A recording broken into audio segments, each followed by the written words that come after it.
So I call the regular meeting of the Eugene School Board to order on Wednesday, December 7th, 2022 at 7:02 p.m. Board members are attending virtually tonight. Here with me is Alicia Hayes, Michelle Hsu, Gordon Lafer, Judy Newman, and myself, Maya Rabasa. Please join Superintendent Dye as he leads us in the flag salute.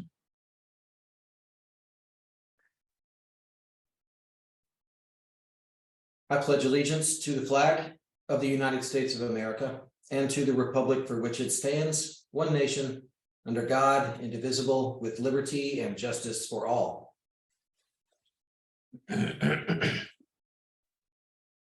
Thank you, Superintendent Dye. Now I will read the land acknowledgement. The Eugene School Board would like to acknowledge that our institution sits on the homelands of the Kalapuya people in the treaties of 1851 and 1854 to 1855, and the subsequent forced removals of many Indian people from Western Oregon.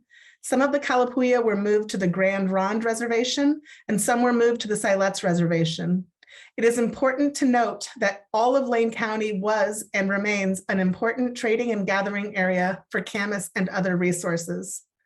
During the Restoration era from 1977 to 1989, Lane County was designated as the service area for the Confederated Tribes of Coos, Lower Umpqua and Siuslaw Indians, the Confederated Tribes of Grand Ronde Indians, the Confederated Tribes of Siletz Indians, the Coquel Indian Tribe, and the Cow Creek Band of Umpqua Indians.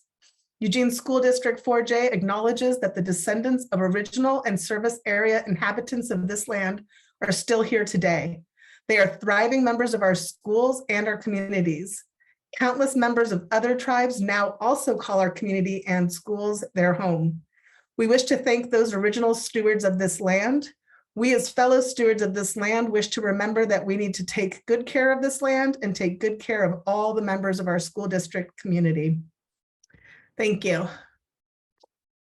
Now we move on to the meeting agenda. And first up, we have an agenda review. Are there any questions, changes, or corrections to the agenda anyone would like to request?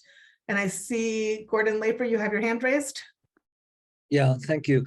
I would like to propose adding an item for action as the first item for action, which would be a proposal for us to adopt a rule that is part of Robert's rules for larger boards that says that in our discussion, each board member will have 2 chances to speak, and then that'll be the end of discussion unless we vote to extend debate. But otherwise, that's the default. After that, we would either vote or move on to the next item. So my motion is to put that question on the agenda as a first item for action.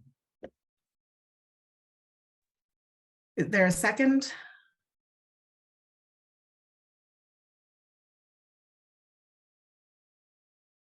Michelle, okay, so Gordon moves to add an item for action as the first item, amending Robert's rules. So there would be 2 chances to speak during debate unless we vote to extend that debate.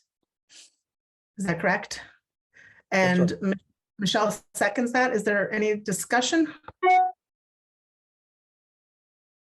Just super briefly, I just want to say this is what we had in the leadership meeting, not this past week, but the week before, that was Maya and Judy and myself. We had thought that this was already one of our rules that we were operating under, because it is the rules, it is the general, it is a rule of general Robert's rules, but our policy says that we operate under Robert's rules for small boards, in which case there's no limit on the number of times that that anybody could speak on any issue. So we would need to make that change. So this proposal would be for us to change to be in keeping with the general Robert's rules, not for small boards.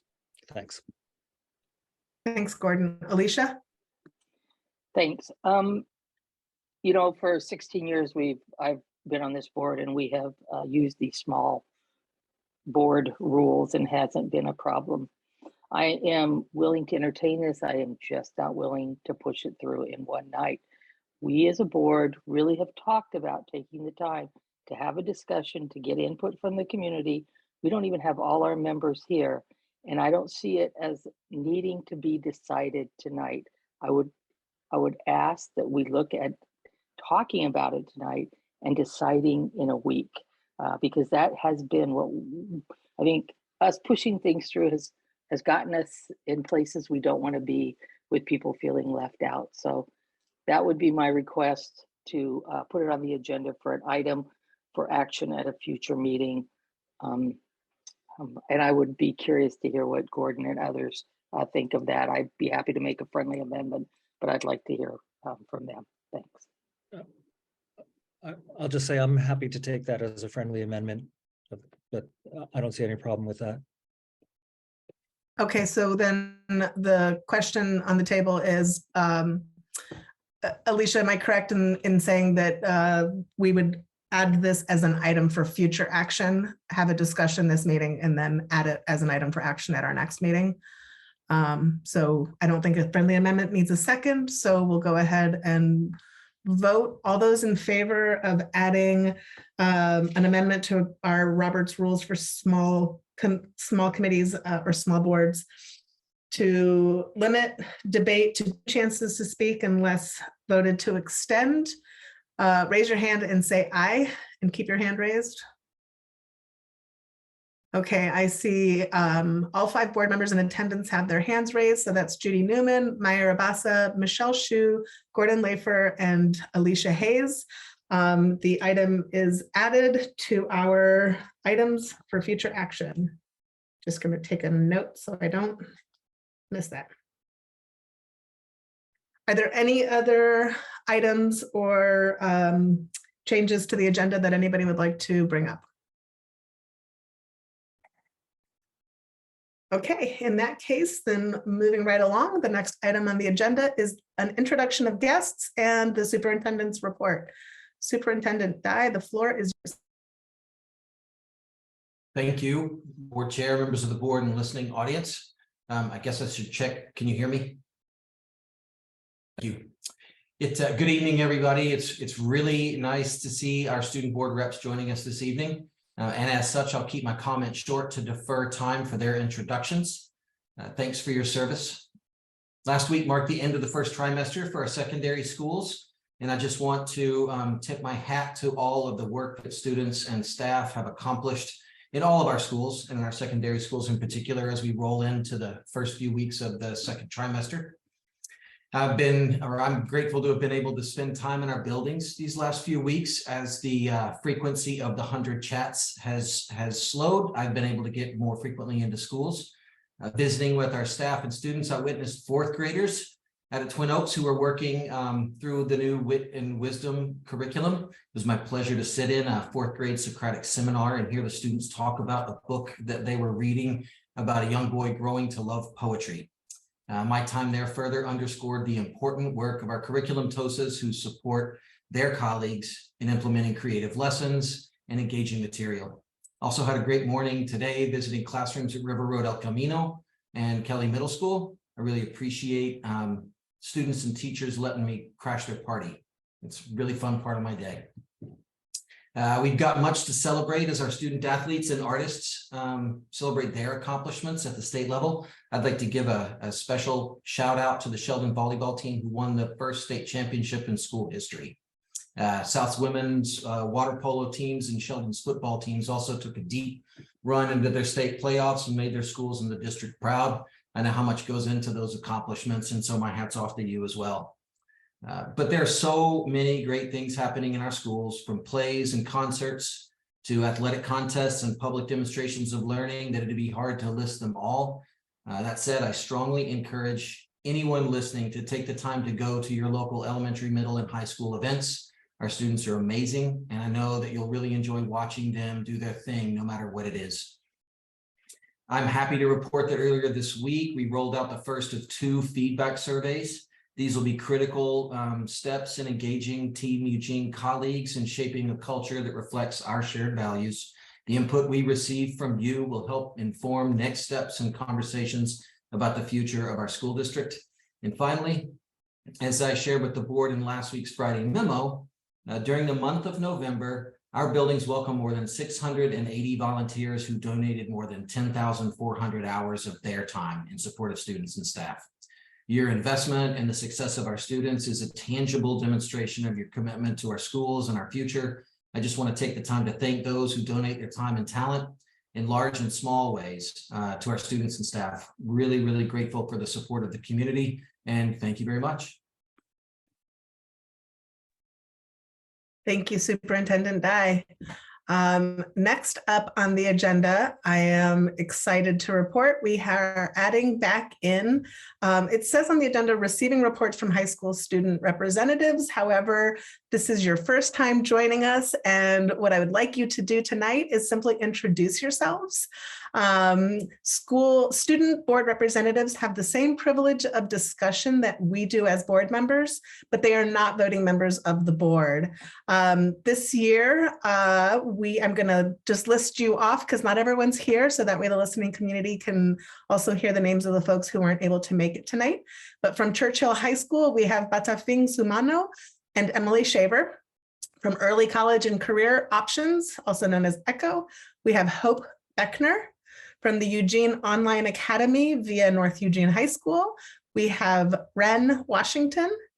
From IHS, we have International High School, we have Melanie Mack. From North Eugene High School, we have Jasmine Carr and Parker Anderson. And from Sheldon High School, we have Carmen Gonzalez Valle and Chaz Mills and Grant Gamble, I apologize. And last but not least, from South Eugene High School, we have Rory Young and Jasmine Darmadi. Just like we do with all board members, we will need to swear you in mass. So if you could raise your right hand and please repeat after me. If everybody's ready, if you don't turn your screen on, that's fine. Just unmute yourselves. I'll wait till I see all the folks unmuted. I know we're ready. I apologize if this does any feedback to people listening, but here we go. I, fill in the blank, will support the Constitution and the laws of the United States. I, Grant Gamble, will support the laws and Constitution of the United States. The state of Oregon and the laws thereof. The state of Oregon and the laws thereof. And the policies of the Eugene School District. And the policies of the Eugene School District. And will discharge the duties of student representative. And will discharge the duties of student representative. To the Eugene School District Board to the best of my ability. The Eugene School District Board to the best of my ability. You can go ahead and mute yourselves again until it's time for introductions. Thank you all. You are now officially student board representatives to the Eugene School District 4J Board of Directors. Congratulations. Tonight we would love to hear from each of you to briefly introduce yourselves, and we will hear full reports at our meeting in January. I'm going to go ahead and pick one of you to start, and then we can bounce around like we were doing in our orientation. And right under me, I see Chaz Mills. Hello, my name is Chaz Mills. My pronouns are he, him. I'm a senior at Sheldon High School. I'm going to, should I move it over to Jasmine?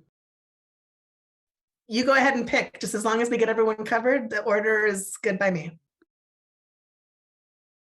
Hello, everyone. My name is Jasmine Darmadi, and I am a senior at South Eugene High School. Emily. Hi, everybody. My name is Emily Shaver. I am a senior at Churchill High School. Go ahead, Grant. Hi, everyone. I'm Grant Gamble, and I'm a sophomore at Sheldon High School. And I'll choose Carmen. Hi, my name is Carmen Gonzalez. I'm a 10th grader at Sheldon. My pronouns are she, her, and I'll pass it on to Batafing. Hi, my name is Batafing Sumano, and I am a 12th grader at Churchill High School, and I go by she, her, hers. And I'll send it to Melanie. Hi, my name is Melanie. I'm a junior at Churchill. I go by she, her, and I'll pass it to Ren. Hi, my name is Ren Washington. I'm a senior at EOA. My pronouns are she, they. I'll pass it to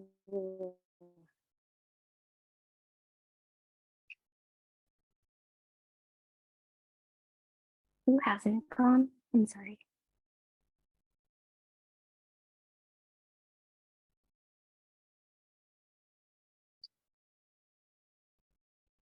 Maya, I think you're muted. Thank you, Jasmine. Ren, I think looking at the screen that we have covered everyone. Am I right? Okay, good. One of the reasons I love that awkward thing of bouncing it around is that it helps us do an exercise in noticing who has spoken, who hasn't, who's there, who's not. So I appreciate you guys you all doing that. And you do a wonderful job of it. Sometimes it's hard for us to make sure that everyone has had a chance. So thank you for introducing yourselves, and again, welcome.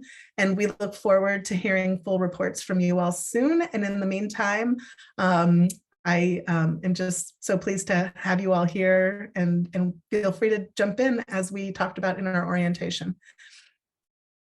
So from there, we move on to items raised by the audience. The school board receives written comments by email at board@4j and sets.lane.edu and sets aside time in each regular board meeting to hear public comment.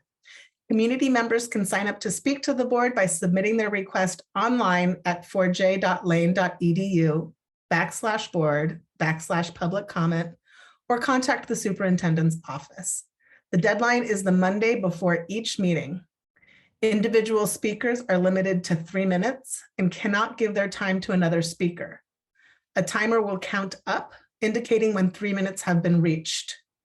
Our expectation for meeting decorum is that comments will be respectful and free of profanity and derogatory language. Speakers may offer objective comments or criticism about district operations and programs. For complaints about individuals, the district has a board policy and complaint process. Please contact the superintendent's office at 541-790-7707 for more information about submitting a formal complaint. Tonight, we have 6 people signed up to deliver public comment. And Eliza, can you introduce our first speaker? Thank you, Madam Chair. First, we have 2 speakers who don't seem to be in the audience. So if you are Dylan or Matt, if you're with us, please sign out and sign back in and use your name so that we can identify you in the audience. And our first speaker will be Heather Miller Huerta, and after that, Larry Lewin. And Heather should be coming in now, and I'll start the timer as soon as you're ready. Can you hear me? All right.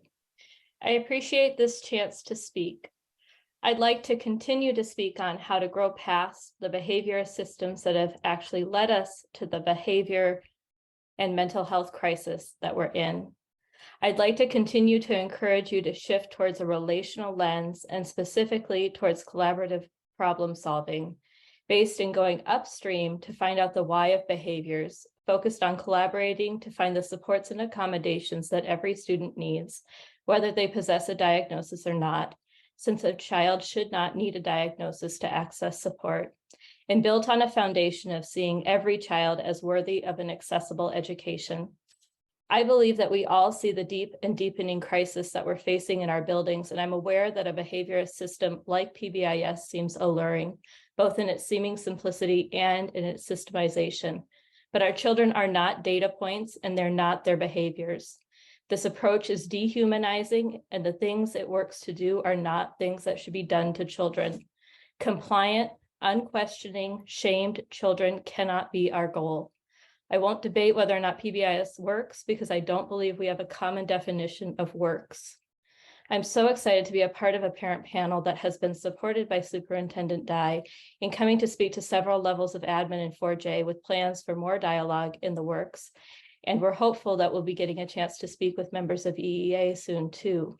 We're parents of disabled children who were failed by 4J, who have stories that are very hard to listen to, and yet we're an incredible resource for a district willing to listen and truly collaborate with us in pursuit of genuine change. We're these vastly different families with children with all kinds of disabilities, with different backgrounds and different resources. And yet our stories of struggling in 4J are all so similar. We're an excellent indictment of the system. And if you care to listen to our stories, we're ready to help you figure out the why of that.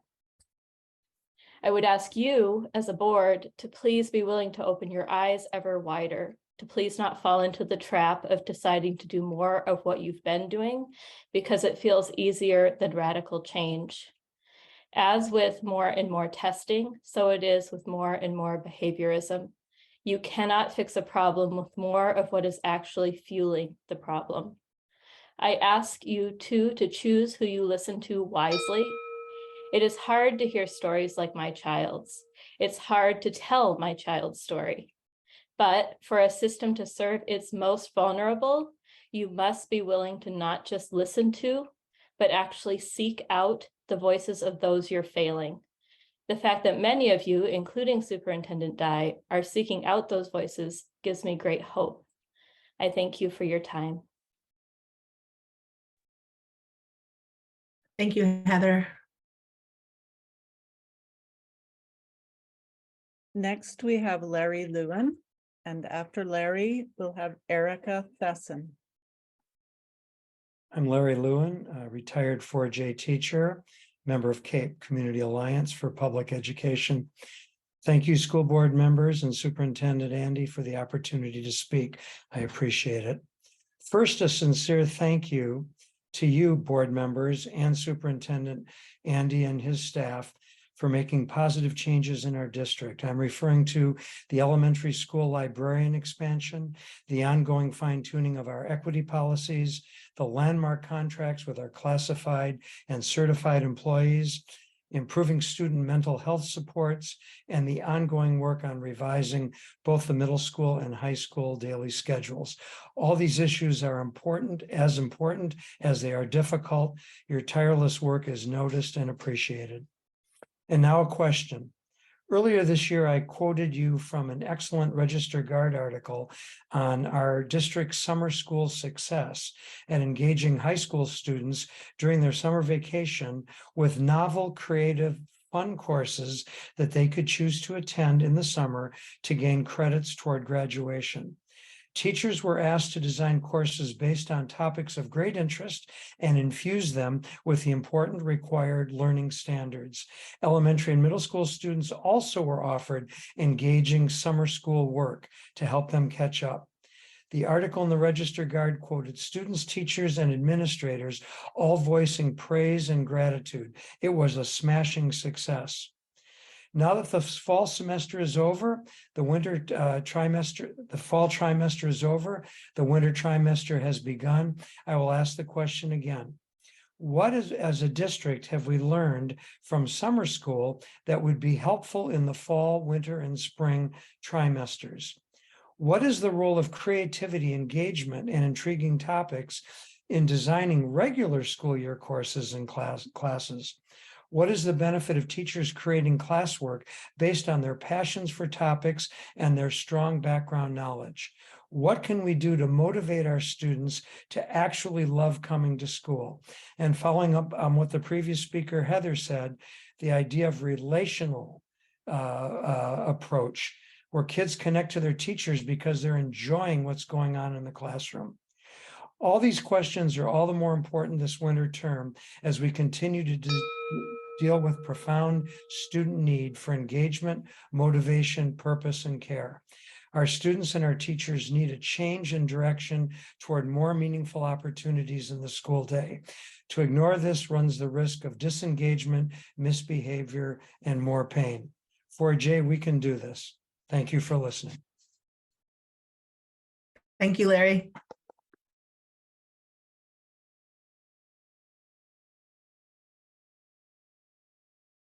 Next, we have Erica, and after Erica, we'll have Roscoe. Hello, my name is Erica Thesson. My pronouns are she, her, hers, and I'm a parent of one current and 2 former students in the district.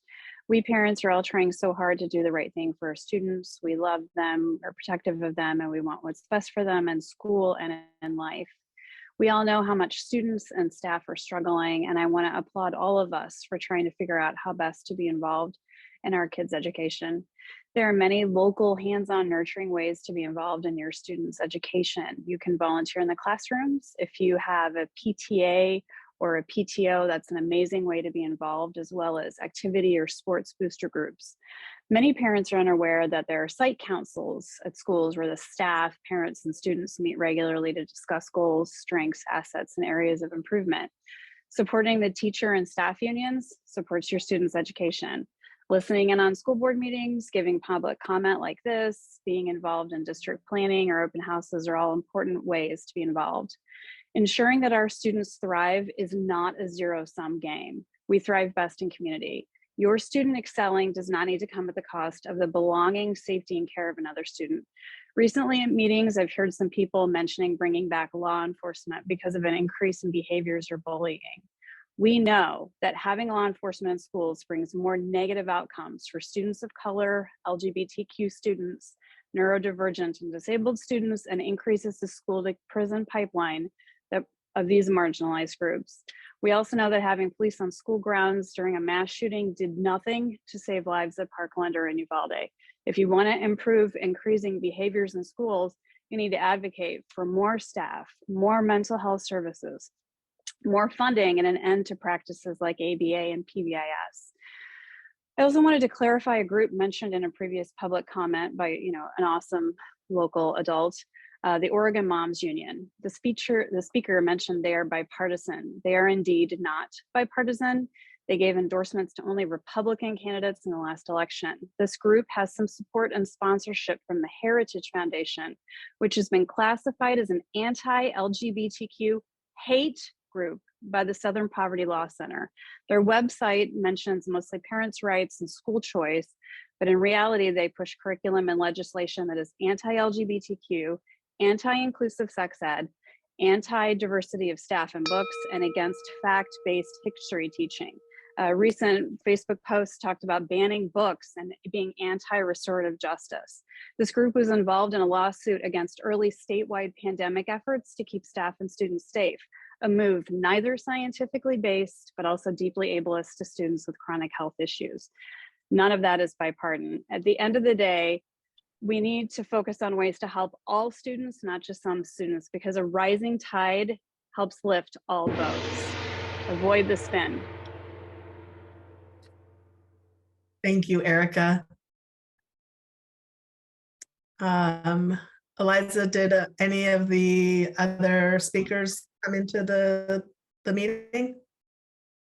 We have Mr. Karen in the audience, Roscoe Karen, and the other 2 speakers did not arrive. So after Roscoe Karen, your public comment time is over. Thank you. Good evening. My name is Roscoe Karen. I'm a retired 4J middle school teacher and a member of CAPE. 4J board members, thank you for the productive work you've been doing over the past few months. I'd also like to thank Superintendent Andy Dye and Chief of Staff Rob Hess for what I believe is a sincere desire to chart a new course in District 4J, one that not only questions the wisdom of the testing and data collecting centered model, but also for an openness to seriously pursuing more humane, creative, and engaging ways to experience education. Over the past decade, many people have advocated for a back to the future vision for 4J. That is, a return to a model of teacher empowerment and student engagement that made District 4J nationally respected for innovation, creativity, and teacher professional satisfaction. However, a largely unspoken element in the last 2 decades of the so-called testing and accountability model has been a corrosive mistrust of teachers as professionals.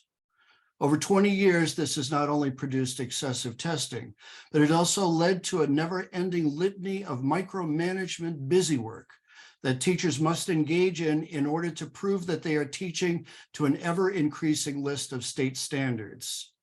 This has resulted in a continuing expansion of mind-numbing busy work that forces teachers to repeatedly justify what they are teaching. It is deeply disrespectful. It infantilizes teachers. It engenders cynicism. It robs teachers of precious time that could be devoted to creating engaging lessons and so much more. For example, rather than having the time to organize bringing in guest speakers who show what education means in the real world, or organizing meaningful and memorable field trips, the district and state mandated micromanagement robs teachers of their precious time. It is time for this micromanagement to stop. Rather than forcing teachers to engage in wasteful, busy work that could qualify for a Saturday Night Live skit, give back to teachers the gift of time and respect. Teachers can urge their union to seriously challenge these purposeless mandates. Board members can raise this issue with legislators, with the OSBA, and with the ODE. District leaders can take the lead, eliminate all of the unnecessary micromanagement possible. Let us remove this time-consuming impediment to charting a new course in 4J. Creating the future can only happen if teachers have the time to be creative. Let Eugene 4J once again be a model of creative innovation. Thank you. Thank you, Roscoe. That concludes our comments by the public. Next up on the agenda are comments by employee groups. Tonight we have the Eugene Education Association scheduled to speak. So I don't see Sabrina Gordon on the screen yet, but there we go. Sabrina, it's all yours whenever you are ready. Thanks, Maya. It always takes a second to get in here. I appreciate it. Just a minute. Good evening. My name is Sabrina Gordon, and I'm the president of Eugene Education Association. I do want to say a huge welcome to the student reps on the board. It's always so nice when you get to come back. Some of you, I think all of you are new this year.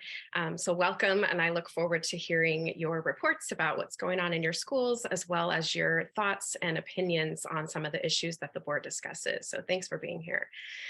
Last time I spoke to the board, I shared some stories from educators to help you become aware of the levels of distress that many students are experiencing in our schools, as the staffing levels, resources, and systems we have available have been falling short of the high level of needs experienced by some students. 4J leaders responded by acknowledging the need for immediate help, and I want to express appreciation for that. The response included prioritizing available meeting time for staff in buildings to refresh their understanding of systems, training for some classified staff who work directly with students, and a temporary infusion of support teams for some buildings. I think it's fair to also state that the plan wasn't perfect. It was rolled out too quickly and didn't take time to include enough educator voice. Dozens of staff who have been temporarily reassigned had their work immediately impacted, and those impacts were felt by the entire system and will be for the rest of the school year. But when EEA asked for an opportunity for members to talk about that impact and make adjustments, the district again responded by offering time for those conversations. It didn't fix everything, but it created space that was needed to slow down and listen to each other. Thank you for that. Even though the response plan wasn't perfect, some good things are coming from the effort. The district is now focused on a longer-term path forward toward examining and creating stronger systems of support for our students, better communication, and better coordination of efforts. Through this experience, we're all learning about some critical components for being successful in the work we do. For example, it's important to slow down and really listen to each other. When we ask for help, it will come. Being able to count on each other helps us work better as a team. And follow through is extremely important in building and maintaining trust. We realize the importance of each of those components either because we experience them or because they're missing. And these same components are critical for our students to be successful at school. We know that every one of our students wants to be successful. I'm going to read that list again, but ask you to think about what each one means for a student. It's important to slow down and really listen to each other. When we ask for help, it will come. Being able to count on each other helps us work better as a team. And follow through is extremely important in building and maintaining trust. Our students need these things from us, and in order to provide them, we need these things from each other. I'll end by repeating my thanks to 4J leaders for quickly responding to cries for help. We have a lot more work to do, and this isn't the only challenge we face by any means, but we know what's most important as we work together on those challenges. I look forward to applying what we're learning to all the other challenges and issues that we're working on this year. Thank you. Thank you so much, Sabrina. Now we have comments and committee reports by individual board members. Does anybody want to go first? Judy. Okay. Hi, good evening. Yesterday, the Eugene Education Foundation, we know it as EEF, announced that they awarded over $204,000 in regular grants and over $22,000 in urgent needs supports. Standard grant awards, or the regular grants I mentioned, are focused on ensuring equitable access to enrichment and quality education for all students in 4J, and by enhancing all aspects of well-rounded education. And they aim to do this by engaging students and sparking the love of learning. A wide variety of grant awards were given, and I'm just going to mention a few examples. Marine biology field trips, increasing books that are in Spanish in several of our libraries, advanced photography equipment, all third graders having the opportunity to go to see the symphony at the Holt Center, adaptive equipment to ensure in some schools where there's school-wide activities that everyone can participate, sensory materials, creative sports equipment, and musical instruments that are not typically available. And these are just a few examples. So I want to give a huge thanks to our community who donated to EEF to make these awards possible. And I want to thank and acknowledge the EEF board members and staff who carefully reviewed every application and made thoughtful decisions. As the school board representative on the EEF board this year, I was grateful to be part of the process. And in that, some other news from EEF is that Dana Fleming, who has been the executive director the last 8 years, she announced that she's leaving EEF at the end of the year to take on the role of executive director to the Eugene Library Foundation. So I would just want to publicly thank Dana for her amazing work and incredible leadership. The Eugene Education Foundation has really flourished under her leadership. I'll miss her stories from growing up in the South and her warm heart and generous nature. Best of luck, Dana, and I look forward to working with you as a community partner in your new role in the library. Also, this last week, the Mental Health Committee met, and I'm really looking forward to going deeper with the ideas that are emerging to expand and enhance the mental health and social emotional supports for our students and staff. It's really a committed and creative group of people that are on this group, and I just wanted to express my appreciation to our fellow board member Laurel O'Rourke, who was really a catalyst in getting this going. And last, the legislative committee is meeting with all of our employee groups right now, our representatives, to share what our board's legislative priorities are for this year and to learn about what theirs are. And our hope in doing this is to understand each other's priorities and then support each other and work together on those that we share in common. And that's it for tonight. Thank you. Thanks, Judy. Gordon? Thank you.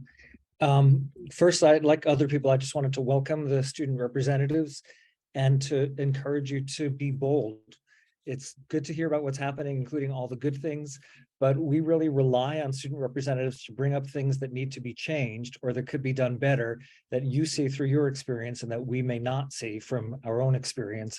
So I just, ask you, don't hold back, be bold, and help us understand from your point of view how we can make schools better. The only other thing I wanted to touch on is that I know that the new schedule for high school, whatever it ends up being, will include more opportunities for more electives, for more creative classes, for enriched CTE, community partnerships, and internships. And all of these are things that a number of people talked about tonight and in other nights as being a key part of making classes more engaging and a key part also of supporting students' mental health. This is a change, obviously, that's going to happen slowly. Everybody in the system now is thinly stretched and overworked, and we can't expect people to just come up with new classes or ways of teaching, and that takes time and work. As Roscoe Karen said, we need to give back to teachers the gift of time and respect, and that's right. And the only way to give time is to spend money, either to pay educators who want to spend part of their summertime designing new classes, or to pay for release time so that educators have release time during the school year to do collaborative planning to come up with new and engaging topics or ways of teaching. I think that we may just start with a few classes, and if so, we should focus those in the schools where need is greatest. But even that kind of initial step requires real resources if it's to be a success. And I hope that in our discussions in the next couple of months about either the regular budget or the budget for the Student Success Act, that we're able to set aside money to make that possible as part of launching the new schedule. Thank you. Thanks, Gordon. Michelle? Hi, I want to welcome the students as well. We fully understand that the decisions we make here impact students, and we want to hear from you on how we can improve things and how we can make decisions going forward that will make your school experience fuller and more satisfying.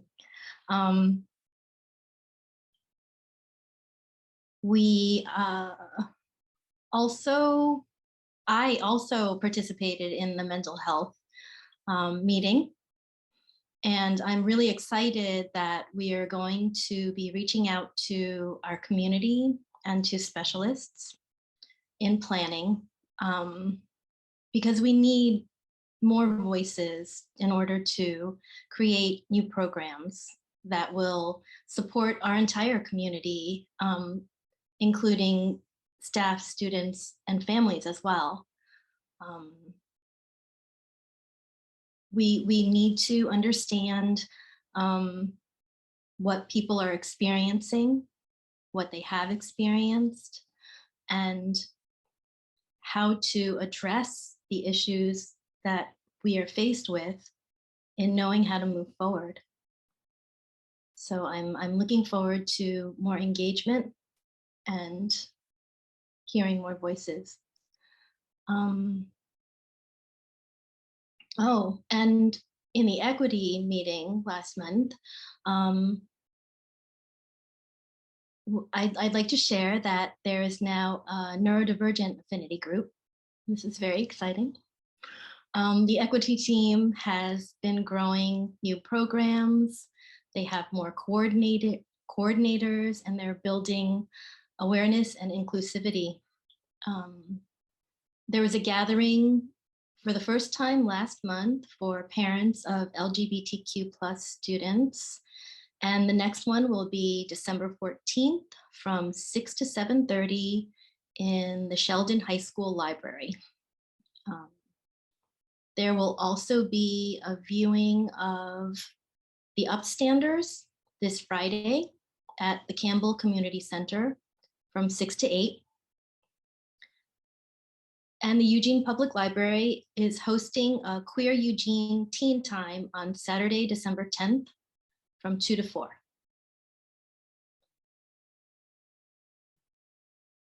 Also, when Roscoe was talking about educational professionals, I'd like to make a pitch for the teacher librarians. They have very specific skills. Not only are they instructors, but they manage a collection of not only print materials, but digital materials as well. And I would love to see that they have the funding they require to be supported in the work they do to support their entire school community. Thanks. Thank you, Michelle. Alicia? Hey, thanks. I did not have any committee meetings this last couple of weeks, but I, like everyone else, want to say welcome to the students, and I also want to say congratulations. It kind of is a big deal. Over my 16 years, I would take more than two hands to count the number of times student voice has affected me to the point of perhaps maybe even changing my vote or getting involved in an area I didn't know I needed to be involved in. So speak your truth. Although I'm just meeting you all for just a moment, I don't think I need to encourage that. We just need to make space for it. And we have to remember that. So your hand gets raised, you get a chance to speak like the rest of us. And also just really impressed. I emailed my students and I got an email back. I was feeling really old, like instead of texting, emailing, but I appreciate she was on it, and we get something scheduled here pretty soon. I have to say I'm really excited. I do get to go visit a high school tomorrow. I'm gonna go visit the library, and I hope a couple other folks. It's been a while since I felt like we could do that, and so looking forward to that, energizing me and reminding me why I sit in meetings. Also, just Andy, great news on the volunteers. Really appreciate you sharing that with us, as well as the surveys coming in. So thank you so much. Thanks, everyone. End of my report. Thanks. Thanks, Alicia. So that leaves me. And to begin with, I want to reiterate my welcome to our student board representatives. We have, as you've heard, have been so eager to have you join us, and I'm thrilled that the day has finally arrived. I look forward to working alongside you and just want to emphasize that your expertise is valuable. I had the opportunity to attend a listening session with licensed staff organized by the Eugene Education Association, hearing directly from folks who work with our students, serving as teachers in our classrooms or on special assignment, and those who support our students as counselors, always offers us a learning opportunity as board members, and I'm grateful to have had that chance. So thank you. Tonight, I want to take a few moments to continue sharing appreciation for another member of the 4J family, Anna Boyd. Anna Boyd serves the Cal Young Middle School community as an educational assistant, but that job title barely touches the surface of how impactful Anna's work is, not only on the Cal Young students, but her Cal Young coworkers as well. To quote one of Anna's colleagues, Anna's job is not one easily quantifiable.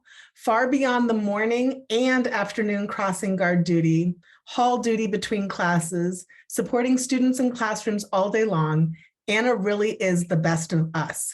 She listens deeply, she questions, she lives intentionally with great care for others. She is one of the most genuine people I know. As a published poet herself, Anna readily shares her writing skills with her students. In fact, 2 Cal Young English language arts teachers are currently preparing to roll out a Cal Young Writer in Residence program with the goal of having Anna lead some writing work with students. Anna is known and celebrating for supporting, quote, the craft of writing in a way that makes room for every student to feel like a writer. Anna's relationship-focused and compassionate approach to working with students serves as an exemplary model for all 4J educators. She is known for advocating for her students. Again, I quote her colleague, an 8th grade English language arts teacher, regarding her relationships with students. She knows them and cares about them in a way that makes them feel seen and valued. Beyond the classroom, she has extended support for her colleagues that demonstrates a commitment to being a part of a school community. When educational assistants were amongst the first staff members to head back into buildings following remote learning, Anna decorated classroom doors with flowers and kind notes to make the building feel less lonely. Anna has dedicated the past 13 years to serving the 4J community, with the last 10 building relationships with staff, students, and families at Cal Young Middle School. For the many Cal Young students who travel to and from school by foot or bicycle, Anna is the first person they see in the morning and the last person they see in the afternoon. What a delightful way for our students to sandwich their day. Clearly, to be in Anna's presence is to feel seen and cared for. Thank you, Anna, for being such an important part of the heart of 4J. With that, we move on to the consent group, items for action. Tonight, there is one item on the consent agenda. Is there a motion? Gordon? I move that we adopt the consent agenda. I second.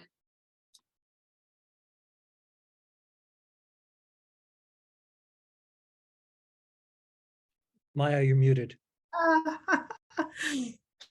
Okay, I'll get this.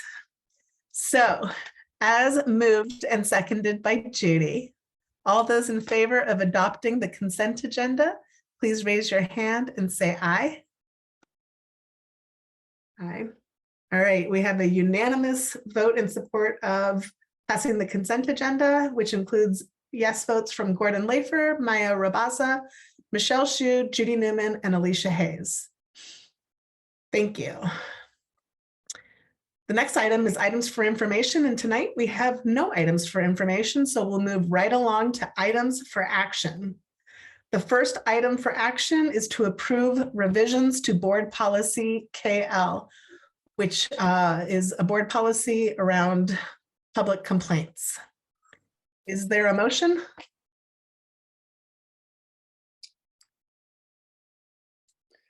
If the board would like, I could kind of walk through what we've done with it. Or if you want to just go right into it, that's fine as well. Rob, maybe if we get a motion on the table and then we can ask questions in the discussion portion of the process. If that works. Gordon, do you want to make a motion? I move that we adopt this. Is there a second? Okay, so as moved by Gordon and seconded by Michelle Hsu, the question on the table is to adopt the revisions to board policy KL. Is there any discussion or questions for Chief of Staff Rob Hess? Judy? Thanks. And I know we've seen this before and it looks really basically good, but I wanted to ask, I know we removed the timeline and I just was curious of the thinking behind that. Yeah, I can kind of show you. I'm going to share the screen to kind of show you what the proposed removal of that is. So you can see it, and then also I'll read it for those that don't have access to the Zoom link. So I'm going to share this, and so you can see this is the page 8 of the board policy, and as you can see, what the focus of these revisions are on the public complaint, applying our equity lens to the public complaint process. So the overall changes to this policy will increase access, transparency, and clarity. And we also added racial harassment as a complaint type based on the policy ACC that was passed in March. So the timelines, these are and we wanted to organize all the complaints by different types, because usually when someone has something going on at school or in our schools, it's usually based on some sort of type of complaint. So we want to make it easy for people to identify what type of complaint they have. And in the previous version, the timelines that we're talking about were We're right here on page 16. Complaints, complaint filing timeline limitation. This is the proposed removal.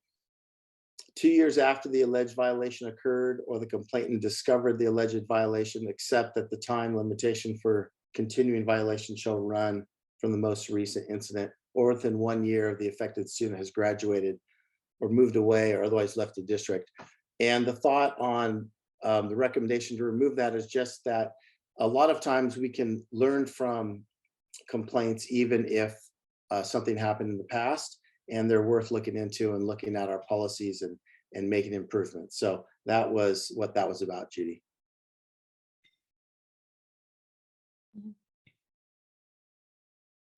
Does anybody else have questions while Rob has his screen shared and we can see the answers on the screen?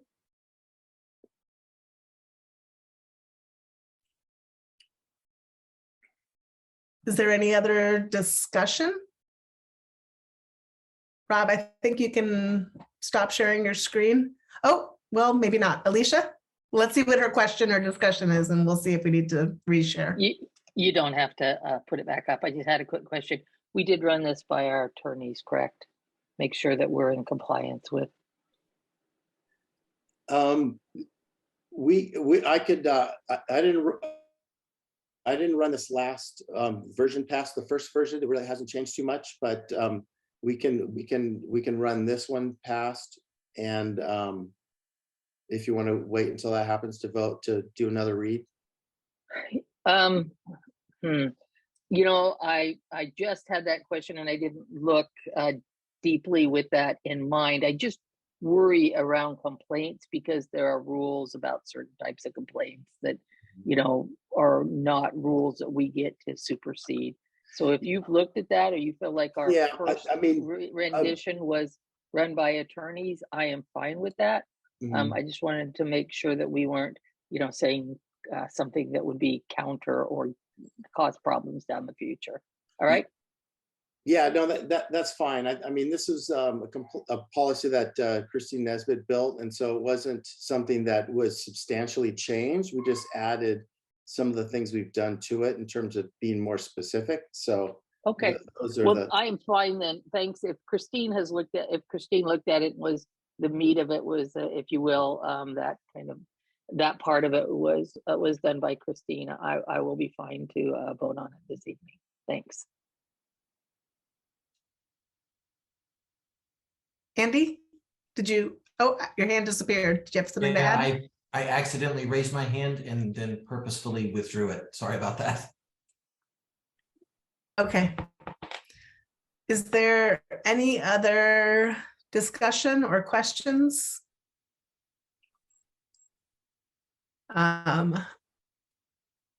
Okay, well then let us vote. All those in favor of approving revisions to board policy KL, raise your hand and say aye. I see unanimous approval of the motion with hands raised by Maya Rabasa, Gordon Lafer, Michelle Shu, Alicia Hayes, and Judy Newman. Thank you. Next is to approve a transition to in-person or hybrid meetings. Gordon, do you have a hand raised for making a motion? I do. I move that starting at our next meeting on December 14th, that we move to hybrid meetings, meaning that we will meet in person, but we'll create the possibility of anybody who wants to participate remotely, whether that's a board member, a staff presentation, or a member of the public or a student member, able to do that by Zoom. So it'll be a hybrid meeting.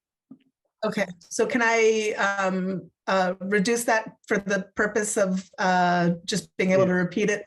Approve transition to a hybrid meeting? Okay, and Alicia, you second that? All right, seconded by Alicia. The motion is to approve a transition to a hybrid meeting starting at our December 14th meeting. Is there discussion? Alicia. I muted myself. Hey, I just wanted to say I really appreciate the thought that went into this, and that we're really looking at that hybrid, and that I know it's going to be a little glitchy. There might be a few little issues, but to really do our best and make the decisions and make the tweaks, if you will, to make sure that it is as fair and equitable for the people on the screen as in the room, except for the snacks, which they won't have access to. But I do appreciate that that's our goal, and just challenge all of us to keep that in mind as we move forward and we make those little shifts. But thank you for putting the effort in on this one. Thanks. Thanks, Alicia. Does anybody else have any? Oh, Michelle.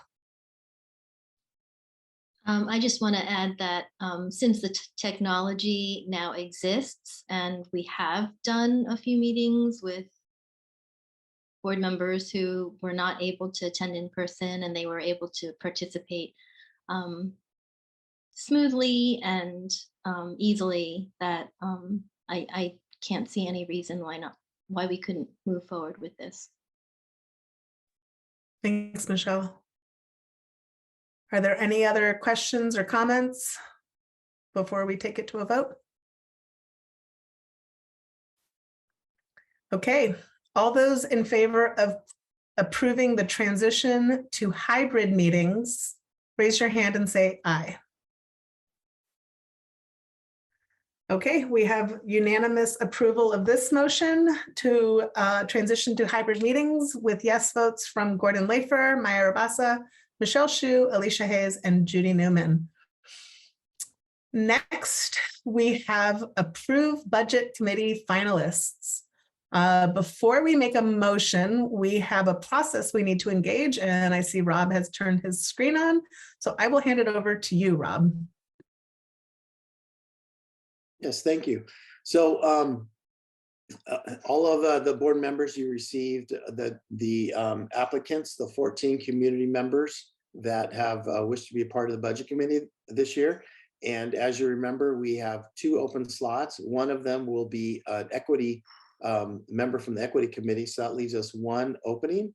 And the process we agreed on was that each of you in this meeting tonight will nominate 5 people that you'd like us to consider.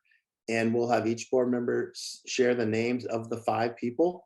And then we'll be tallying that on a spreadsheet, and then we'll show you the results of that.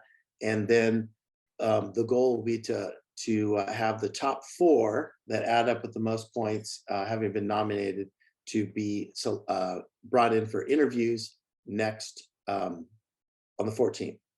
And that would be during a work session, correct? Yeah. So we can, yes, Maya? I'm just wondering if before we start the process, this is a logistics question for you, Rob. We have to vote to approve the person who was put forward by the equity committee. Should we take care of that now and then move on to the other, or should we do both at the same time? You could go either way. You could do them both at the same time on the 14th, or you could fill the 1 spot right now. Either way. Gordon? Unless there's a reason not to, I'd like to make a motion that we appoint Eric Richardson, who was the recommended person from the equity committee, to the budget committee right away. Is there a second? Alicia? So Gordon has moved to appoint Eric Richardson, who was recommended by the equity committee, and seconded by Alicia Hayes. Is there any discussion? Okay, then all those in favor of appointing Eric Richardson. Actually, I'm going to take 1 step back and just for the listening public explain that Senate Bill, tell me if I get it wrong, 632, which is the Senate 732. Thank you, Andy. Which is the Senate bill which mandated the creation of an equity advisory committee, includes a portion that mandates that 1 member of the equity committee be appointed to the budget committee. This is why, for those who are just jumping in now, this is why we have one of the slots that is being filled by an equity committee member. So again, this is for the listening public to understand why we have this done separately, and that way we can just jump into cleanly doing the process for the last open slot. I'll make sure that after saying that, there's no more discussion or questions, and then I'll take it to a vote. Okay. With that, all those in favor of appointing Eric Richardson to the Budget Committee as moved by Gordon Lafer and seconded by Alicia Hayes, please raise your hand and say aye. Okay, unanimously approved by Gordon Lafer, Maya Rabasa, Michelle Shu, Alicia Hayes, and Judy Newman. Eric, congratulations, you are officially a member of our Budget Committee. With that, Rob, sorry to interrupt you, but we will return to the process that we will undertake to appoint that second slot. All right, excellent. So, board members on page and public on page 19 of the board packet, you can see the list of the 14 names. And so what I'd like to do now is have each board member just say 5 names that you would like to be considered for this final position. And you can volunteer. I mean, you can go in any order. And if I don't hear from someone, I'll call on people. So.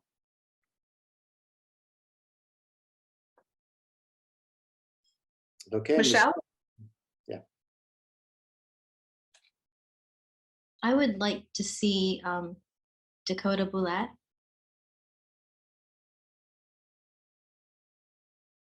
Okay.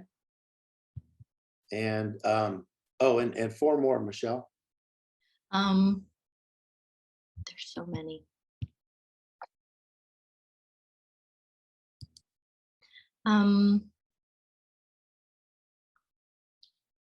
Andrew Kellogg.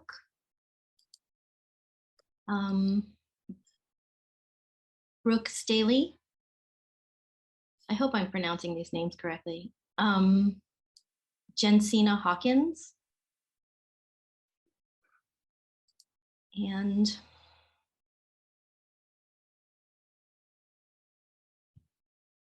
Rory Everett. All right, thank you.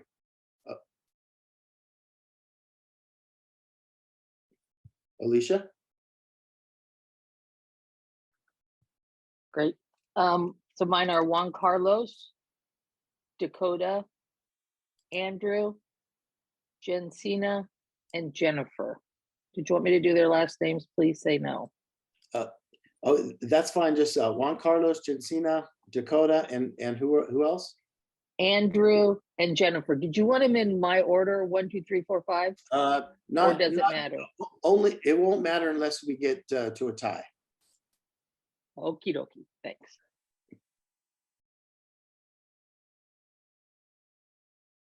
Oh, I think I missed one. Juan Carlos, Andrew, Dakota, and Jensina, I believe, and Jennifer. Jensina Hopkins and Jennifer Andrews. Oh, Jennifer Adams. Okay. Thanks. Judy. Okay, this is mine in order. Juan Carlos Baya, Dakota, Andrew Kallick, Jensina Hawkins, Martha Baldwin. Is that 5? Jensina, Martha, and Andrew and Juan Carlos. Okay, Andrew. Yeah, that's 5. Mm-hmm. Okay.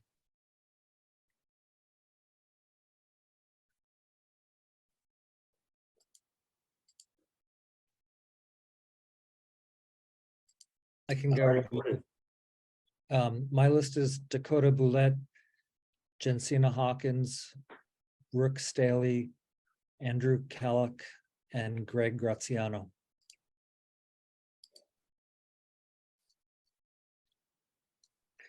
So that's Dakota, Greg, Jensina, Andrew, and Brooke Staley.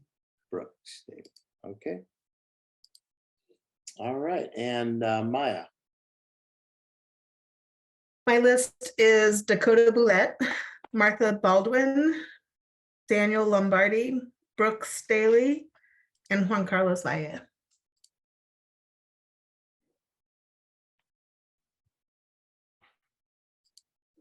So that's Dakota, Juan, Brooke, and Martha and Daniel. Martha. Daniel. Is that Daniel Lombardi or Daniel? Lombardi. Thank you.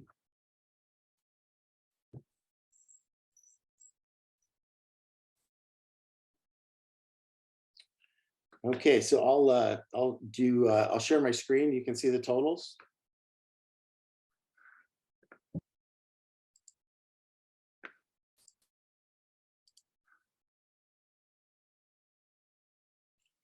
So this is column I is the column that has the totals.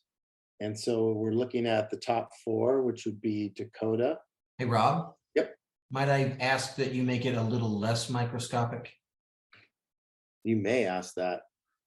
Now I will see if I can deliver that. Okay, that didn't work. I know there's a Zoom feature on here. Here we go. Thank you. All right. Okay, these are the totals. It looks like Dakota, Jensina, Andrew, and then we have 2. We're looking for the top 4, and it looks like we've got 5 that are, these 2 are tied. So we have a choice. We could either invite 5 to the interviews, or we could do another round of selection to get to the top 4 between Juan Carlos and Brooke. So open to a motion or suggestion. Gordon? I have a possible motion, but more of a question for colleagues, which is whether it might make sense to just appoint Dakota Boulette, given that all 5 board members voted that way. I'm not pushing this. If other people feel like, no, we want to do interviews, I'm okay with that, but I wanted to raise that as a possibility. Judy? I'm going to respond to that, and I think we should do interviews. We have 2 board members not here tonight, and so I feel like it would be good to have everyone here. And I guess we could go another round, but I'd be fine to do 5. See all 5 next time. That would be my preference. Gordon? Oh, sorry. I was going to say the same thing that Judy just said then, that I feel the difference between 4 and 5 is not that great, and maybe we should just hear from all of them.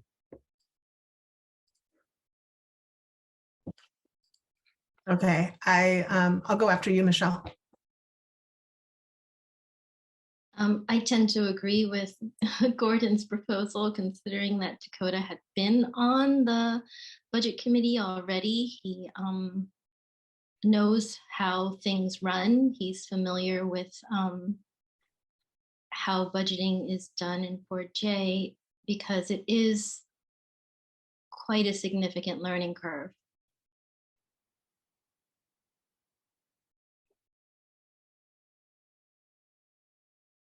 Thank you, Michelle.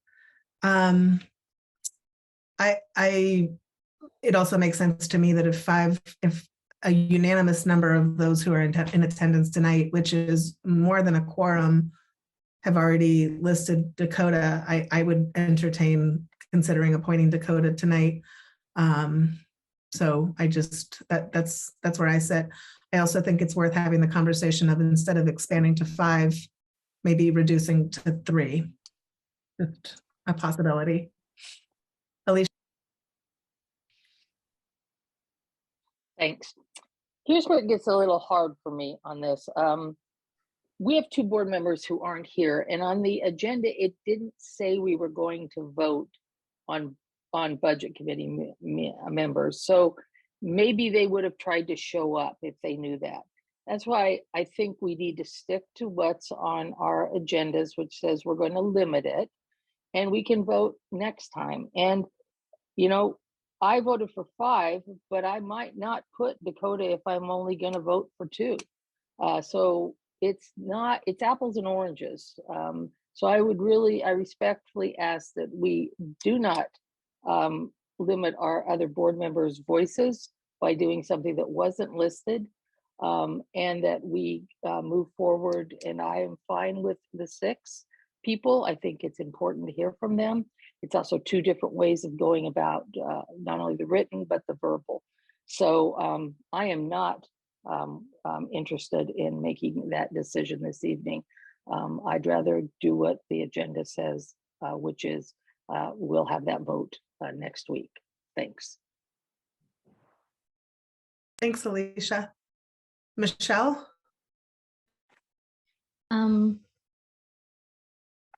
I'm just hoping that all the board members will be able to show up next week. And while I see your point, we have 5 of us here.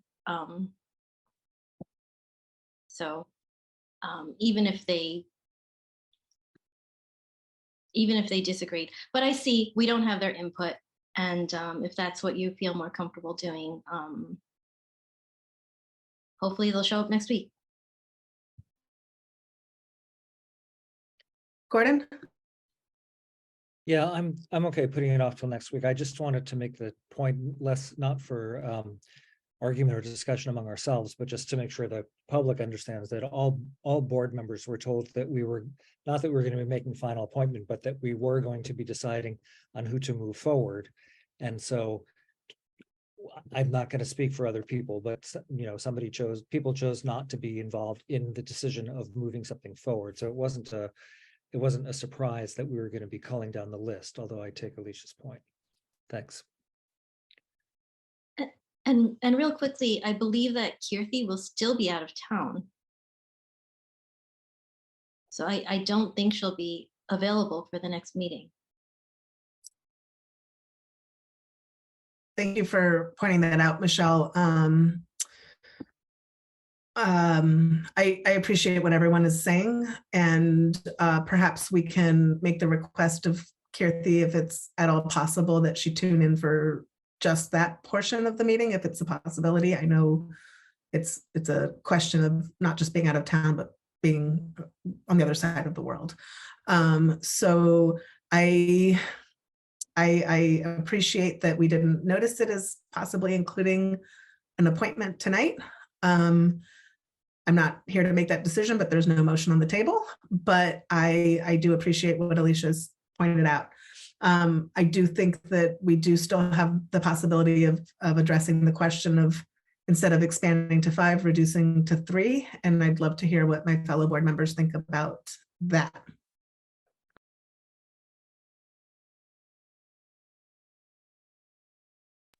Or Rob, would the next step also be another round of voting where we would reduce it to 4? I just want to honor our time and our process said 4. So if we're sticking with process, I'm just curious what you suggest as chief of staff for either sticking with our 4 or adjusting in either direction.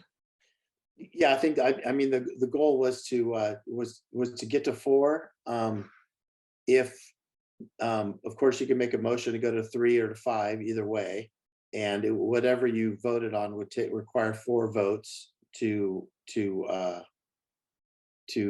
make that happen. The next round of voting would be for each person to choose Juan Carlos or Brooke, and then that would get us to 4 if that's our next, if there's no motion to do 3 or 5, then that's my next step. Thanks, Rob. Judy, and then Michelle. I guess I already expressed that I think we should just move them all along, but if we want to reduce it, I mean, I'd be open to either, but my choice would be just to move all 5 in. So. Okay, is there something that you want to add, Michelle?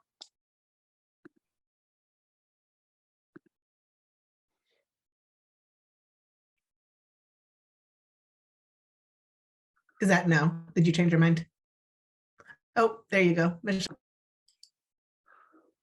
Sorry. It seems to me that we're, out of 5 of us, we're very aligned, and this might be an opportunity for us to narrow it down, since we do have a vote of 5 for one candidate and 2 votes for 4 for 2 other candidates. That means we agree for the most part, and I feel like we should just shorten this process and go with the top 3. I just have to say, I thought we were supposed to rank order them, and that might have come out with a different, that's what I thought we were supposed to give our top 5. So for example, I mean, Juan Carlos has been on the budget committee as well, and I would have put him forth as my first choice. And so it might have changed the numbers that way instead of giving everyone just 1 vote. So I misunderstood the process. I thought we were rank ordering. And I think then you might be aligned, we might not. So I'm just going to say it's frustrating to not, that was my understanding. Yeah, so I think from here we could either entertain a motion to have all 5 go forward, because those are the majority that got votes, or a motion for 3 to go forward, and then call for a vote and see if there's 4 votes either way. And if we want to redo the process and rank 1 through 5, we could do a round of that and see where we land at. So those are our choices from here. Alicia? You actually had your hand up before me, Maya. I understand, but you can go ahead first. 20 minutes to get my mute button off. I think, I'm not a mathematician, but I think if we rank ordered them like we have before, and we just go through and we take the top, whatever, I mean, if I might redo my vote if it was rank ordered. And you did ask for that. You said number 1, number 2, number 3, but we didn't really get clarity on if like 1 was going to get 3 points, 2 was going to, so blah, blah, blah. And just to move things along, I would just like to move the 5 forward, just so we can move this along. So that would be my motion, to move those 5 along. And I spoke to it and I shouldn't have. I hope that's okay. I can wait and make a motion until everybody talks to Judy, Maya, whoever. Alicia, I think it's really important for us to extend grace and be flexible. So I think you were talking through in a discussion, and I recognize that you came to the motion via your own contribution to discussion versus the other way around. So if there are no objections with other people, I think it's okay that you spoke and then made a motion. So that's my motion. I'll just wait and see if I can get a second. Okay, is there a second to move for, okay.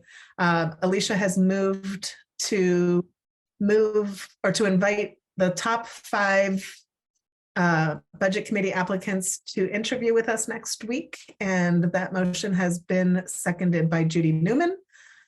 Now is there discussion regarding moving forward 5 applicants? And I should take my hand down because that's it. Gordon? I'll just say super briefly, I understand both sides. At this point, we've spent as much time debating this procedural issue as it would take to add an additional person to the interviews, and we could spend a lot more time. So for that reason, if not others, I support the motion to just go ahead with 5. I just added myself to the queue, and I just want to say that I appreciate our this process, because this has been an exercise in listening to each other and starting at a different place and coming into a place of agreement. And that feels really important to me. And also being flexible and being able to, please forgive me for using this word, but pivot. So if there's no more discussion, I will put the question to a vote. Okay, then all those in favor of inviting the top 5 applicants to interview with us at the meeting next week on December 14th, raise your hand and say aye.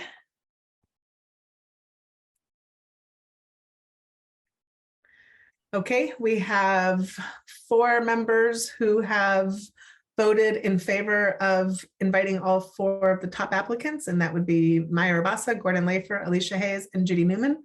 All those opposed, raise your hand and say nay. Okay, we have a nay vote from Michelle Shu. The motion passes. And Rob, if you could read us the list of names one more time, because I do not have it in front of me. We will know who will be coming to interviews next week. I'll read the names and share the screen here. So we have Dakota Goulet, Jensina Hawkins, Andrew College, Juan Carlos Valle Lopez, and Brooke Staley. Thank you. I appreciate it. With that, we move on to item for action at a future meeting. The first item for action at a future meeting is, Gordon, I'm going to go ahead and add yours to the end of the list since it's no longer necessary at the beginning. But the first item for action for a future meeting is to approve board policy GBEA, workplace harassment. This is a first read, and I pass it off to you again, Rob.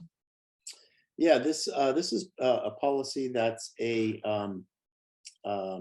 required change. And let me again, I'll just show this for people that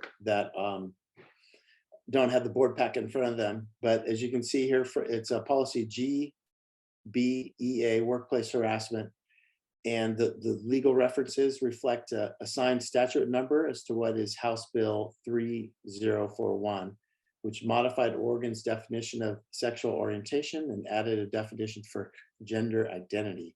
These definitions apply to a host of Oregon statutes, including its use in ORS 659A.7370. So this is the policy, and we haven't had this policy before. So this is what's proposed straight from OSBA. And it's for you to read, discuss, and provide direction on. Thanks, Rob. Andy. Sure, and I know it's a fairly quick turnaround, but if you have the ability to read it and get questions to me, I can try to get responses in the Friday memo before the end of the week. But again, I realize that's a pretty quick turnaround. So Andy, before you hop off, or Rob, just to reiterate, this is a policy that if we don't use this language, we'll have to develop our own because this is a required policy, correct? Okay, so really the question is this language the language we want to use, or do we want to delve into writing this policy differently than OSBA has offered us sample language? Okay. Rob, you sound like you have something you want to say. Yeah, just, when we talked about those complaint types, this would be another one that we would add to that, a workplace complaint type, because this is again, new language and workplace harassment in addition to the other forms of harassment.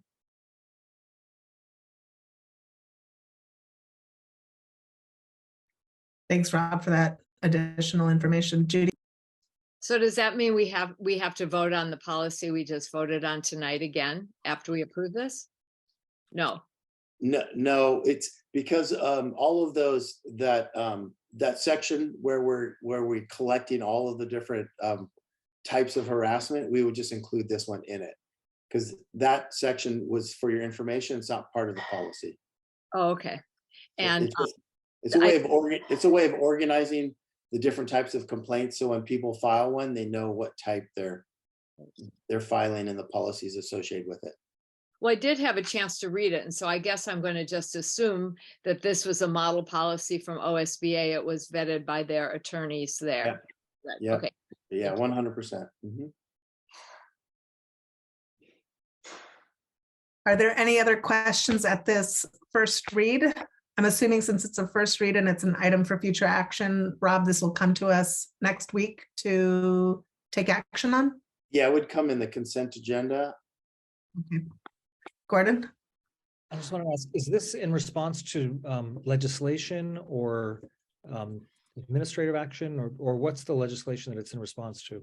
Yeah, it's in response to House Bill 3041. Thanks. And that was passed in the 2021 session.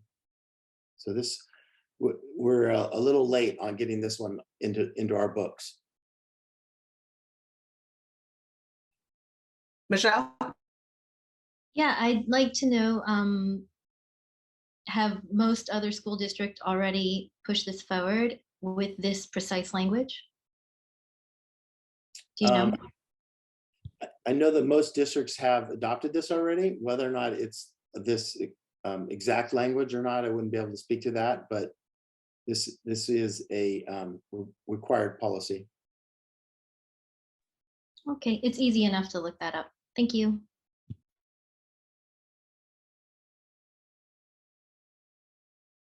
Are there any other questions for Rob while we're discussing this proposed policy? Okay, Rob, don't go anywhere. We have to move on to the next item, which is to discuss having a parliamentarian at board meetings. You want to go ahead and let us know what you put together in terms of research and proposal? Yeah, there was this was discussed with different board members to put this on the agenda. The idea of having a parliamentarian to be a part of your meetings to help run them, and this is something that is used. Robert's rules allow this, and I included a document there that defines what a parliamentarian is in your board packet, so you can kind of see what the role is of the parliamentarian. They primarily serve to assist the chair with running the meeting, and so the handout there kind of shows what that person does. They don't vote, they don't do anything but kind of assist with the Robert's Rules of Order and make sure they're all being followed, and especially when it comes to points of order and things of that nature, just kind of being a third party to help with meetings.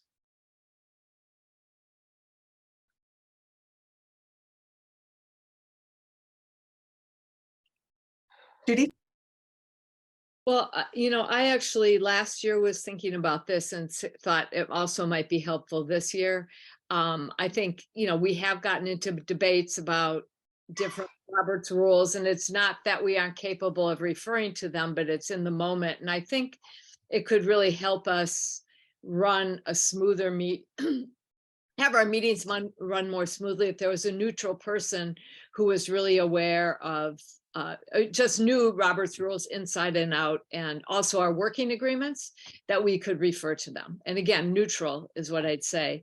I read this. This is a pretty in-depth description. I would say we might want to make this less robust. I'm not sure.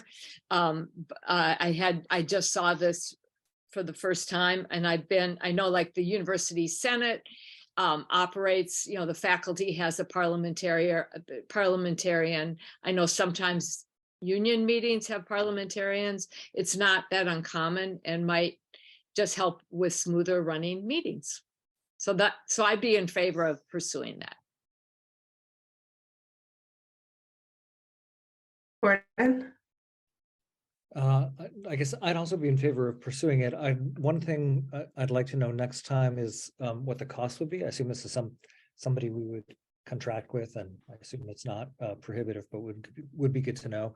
And then I have, I think, somewhat similar thoughts to Judy's. Like the memo that you shared, Rob, laid out a number of different roles that a parliamentarian could play, and some of them, the one for me that feels like it would for sure be useful is to have somebody who advises the chair, right, which is not a decision-making role or a policy writing role or a constitution writing role, but somebody who advises the chair when things come up on, you know, so that each chairperson doesn't have to become a complete expert in Robert's rules, or, you know, in our case, it's not simply Robert's rules. Some of what we do is Robert's rules and some is our own policy or working agreements or whatever. So that part I think would be good. And then I guess I feel like if we want to do more, I would be interested in having discussion or hearing reasons for why we might want to do those other things. For me, the first part is easy. Thank you.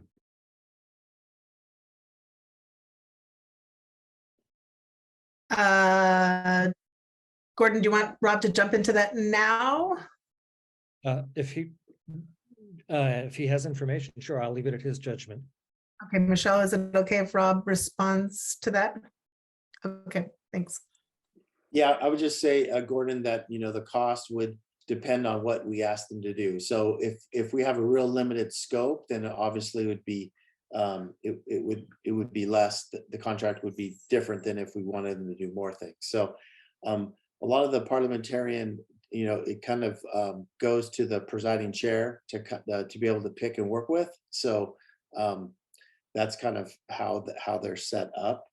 And so I would assume that this would be something that, you know, someone that might attend board leadership or and also need to be familiar with our working agreements, because our meetings are governed not only by the Robert's rules, but also the working agreements, which have yet to be finalized. Michelle?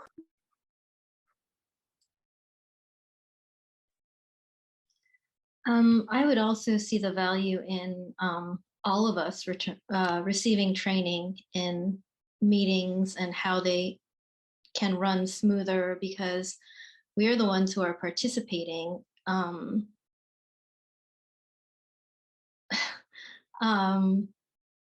If we were all really well informed, that would entail smoother meetings.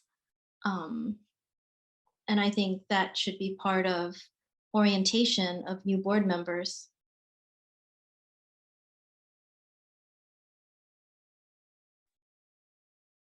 So Michelle, I guess I have a question for you, and I don't mean to read into yours, but are you suggesting that prior to making this investment that we receive collective training and see if that impacts our meetings? Or are you saying to do both at the same time? I would hate to have to try to maintain, you know, order in real time. I think there's a lot of value in having the information beforehand.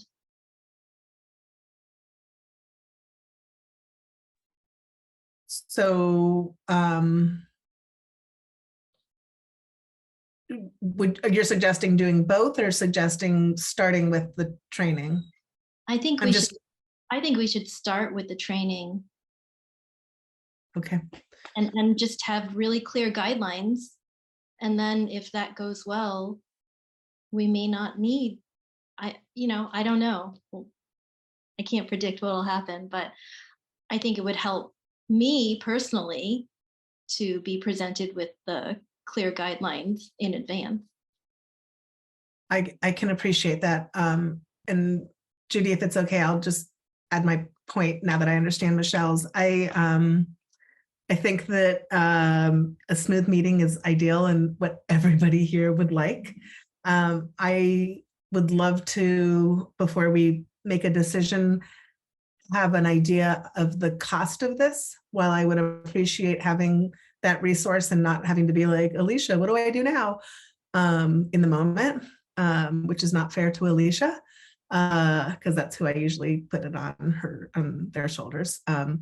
I would like to see the idea of, if training, I think part of our issue is that we aren't on the same page of understanding. So I am interested and hadn't thought of what Michelle is suggesting, which is a training first and coming to our working agreements and seeing if we get to a place where we actually agree on our working agreements, agree on the information we received in training, and then making the investment. And I know that I'm kind of a broken record on this, but every time I see a dollar amount for a newly hired person, all I can say is, how many EAs is that? How many bus drivers are we putting into this position? So when we do revisit this, I would love to have an idea of cost. And I understand, Rob, that it depends on how much we want from them. So maybe we could have a range of cost. And I'd also like to include in the conversation the notion of collective training with the expectation that we come to a shared understanding, that we don't leave that training still at odds in an understanding of how our meetings should run. So linking that training to our conversation about working agreements, because some of our working agreements that are important to us in our practice that has been in place for a while are at odds with Robert's rules. So I want to know the money and I want to emphasize that I would love the support, but the support could come from my fellow board members if we all have a shared understanding. So I want to open that door, or hold open the door that Michelle just opened. With that, I'll pass it to Judy and then Gordon. I agreed a shared understanding would be helpful, and that to me then feeds into the item that Gordon raised tonight. I don't know enough about the I mean, I really would like to see the difference between the rules of, I don't even know, large meetings, small meetings. And so that could be part of that discussion, and our working agreements feeds in. So having a common agreement about how we're going to function, which set of rules we're going to use, etc., is good. I know I personally have been trained in Robert's rules a few times, and I think several of us have. I think we could do it annually. I also agree, Michelle, it's an important training. I'm glad you brought that up. But I also think in the moment, it's good to have some guidance. So in the past, we actually have had, and when I read about this, sometimes in-house counsel. So we've had that in the past. We don't have that now. And so, I mean, simply in the meetings, because we're in the heat of the moment and people are looking at, because things come up that are things you don't do all the time. You know, there's lots of rules, some you use all the time and do smoothly. And then there's the point of order or this or that we've struggled with. So I'd like to keep the role small, but start with shared training and agreements. Makes a lot of sense to me.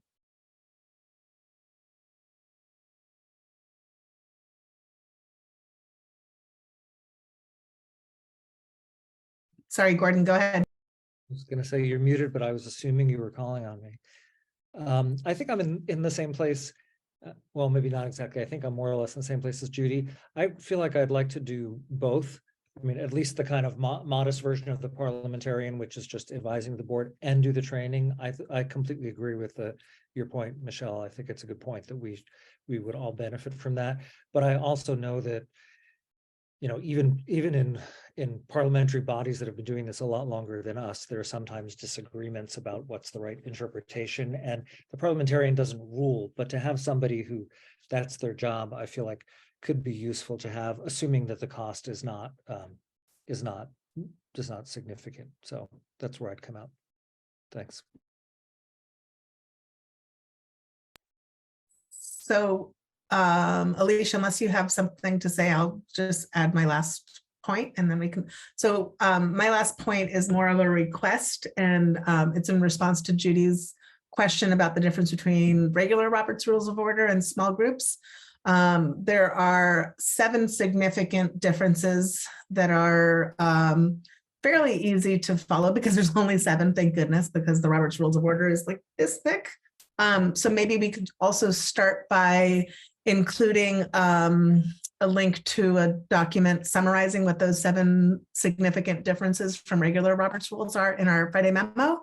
So we can understand, because if, like, as you said, Judy, a lot of us have received training in regular Robert's Rules of Order, and it feels overwhelming to hear that there's this whole other set, but if there's really only 7 significant differences, when we approach the conversation next week, that might impact how we approach the conversation. And I say this mostly from again, a perspective of wanting to make sure that we were making a thoughtful fiscal choice and not necessarily closing the door to it, but just really being open to making sure that we're making the responsible choice regarding the money we put into this. Alicia? Thanks, Maya. I always appreciate when you ask me the parliamentarian question because I just make it up. No, I don't. But I have, been charged as a staff person with that. And it's pretty scary. I mean, I screwed it up tonight by talking and then making the motion and talking to the motion first. And what you all gave me was grace. And we can have a parliamentarian, but if we're not going to give each other grace and have a way to say, time out, let's look that up. And so it might be a little awkward if we don't get a parliamentarian, but the ability for the chair or somebody just to say, time out. If we're talking about Robert's Rules, we're going to pause the conversation. We're going to look it up. We're going to get clarity. It's going to take our meetings a little longer. But if we do training, I think that's where we have to be because, it gets to that point where we're in the conversation and we do screw it up, but, it's not intentional. Anyway, so I think with or without a parliamentarian or a parliamentarian named Grace, I think is where we need to go on this. And I could go either way, but I'm with you all that are saying, if we spend money here, we aren't spending it in the classroom, and it makes me very nervous. But I also know I don't want to get back in that, this is Robert's rule, this is how it should be or not, because new stuff does come up. So if I got my vote, I'd say training, I'd say commitment from the board to use Robert's rules that we agree on, and then our ability to pause the conversation and get clarity on the rule, because it only is going to take once or twice for us to get clear, for us to learn it and not have to go back and learn it again. Thanks. Thank you, Alicia. And I'll just add to that in the vein of grace, Rob has graciously offered to assist us.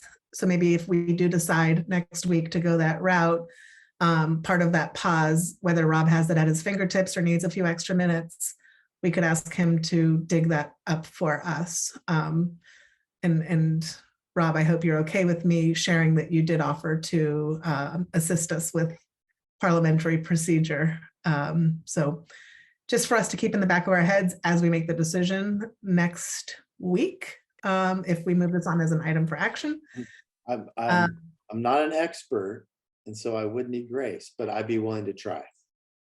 I think we have a theme of the hopeful approach to this, which seems like extending grace is something that we would all benefit from, even in the midst of a parliamentarian.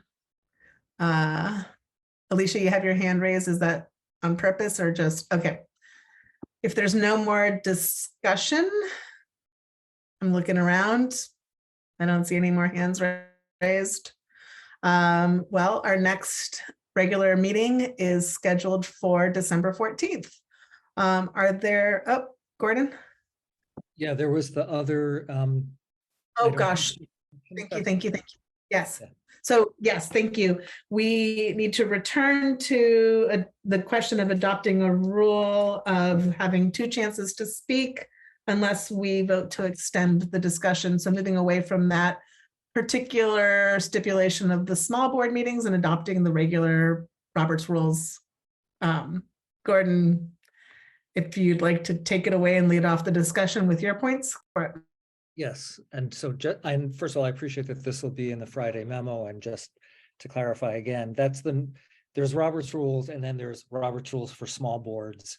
And in the regular Robert's rules, each person, the way discussions are supposed to work is each person has a chance to speak once, and then each person has a chance to speak a second time, and then the discussion is done unless you make a motion to extend discussion.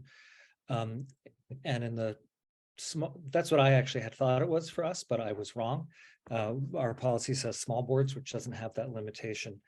And for me, the reason why I'm making this motion is I think almost as long as I've been on the board, we have struggled to try to figure out how to make board meetings shorter, partly for board members' own sanity, but also for members of the public. We start off with a lot of public comments, and those are really important. I mean, our comments, public comments, student comments, employee comments, but it also sometimes means that people who either come or get online for meetings are waiting a long time. And, I think we've struggled honestly among ourselves saying like, well, what is there that we could shorten?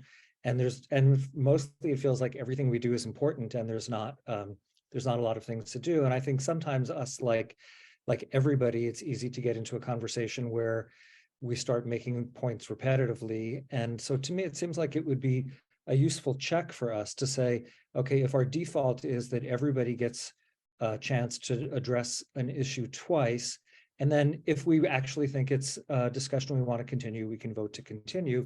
But if not, that our default is, then that's when we wrap up discussion. So that's why I wanted to bring this motion forward. Thanks.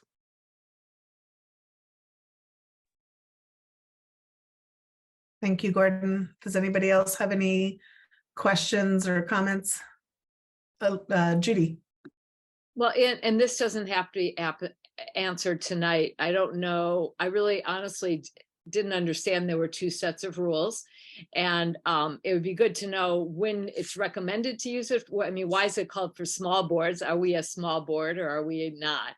So purpose would be good. And I'm sure that could come in the Friday memo. And then if we have any working agreements that are contrary, just because then that can be confusing. And I'm happy to look through them, or Rob could look at them when he's preparing the information. Are there anything we need to address in those? So we aren't conflicted, that's all.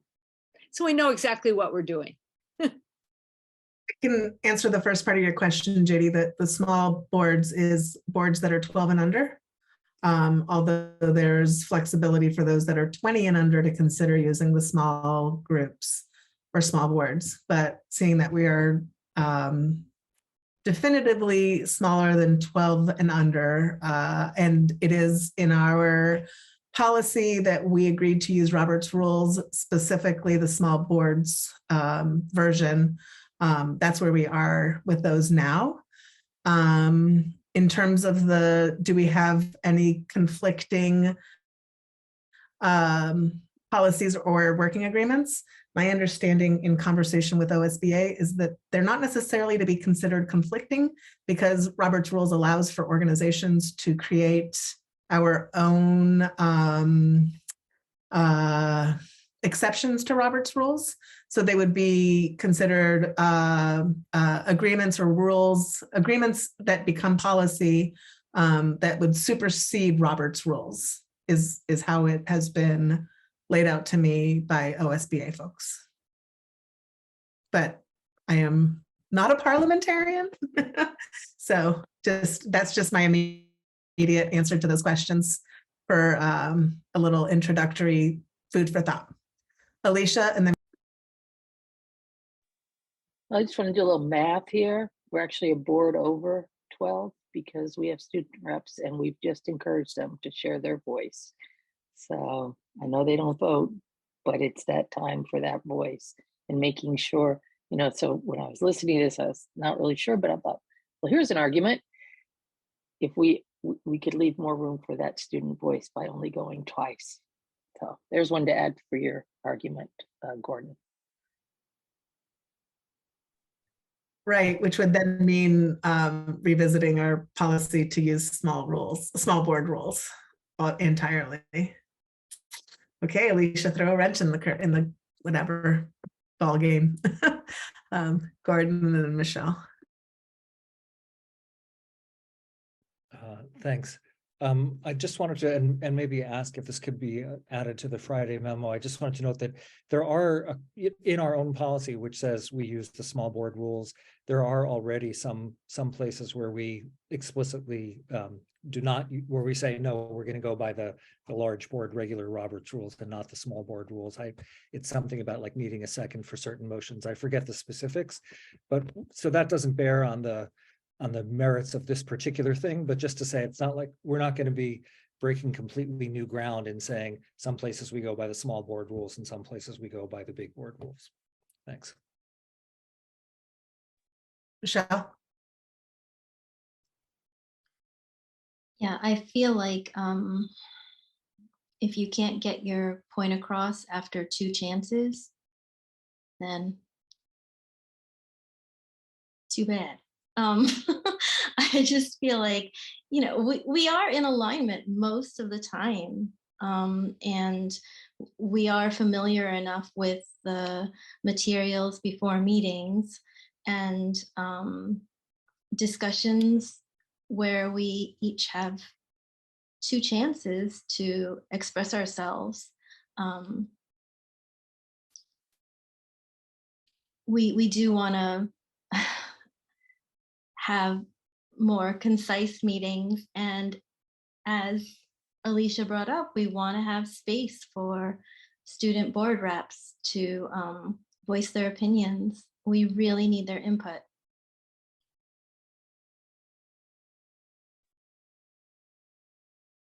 All right. On that note, are there any more comments or questions about this? I know there's been a few things suggested to be added to the Friday memo. Superintendent, I assume you followed those? Yeah, okay. Well then with that, I will point out that our next regular board meeting is December 14th. The last thing on our agenda is suggestions by the board for consideration of items at a future meeting. Dr. Dye? Maybe premature, but just a reminder of the executive session following this meeting. Yes, for sure. Thank you. Well, I'll raise my hand and make my suggestion official so that I don't just bring it straight to leadership without being transparent to both my board members and the community.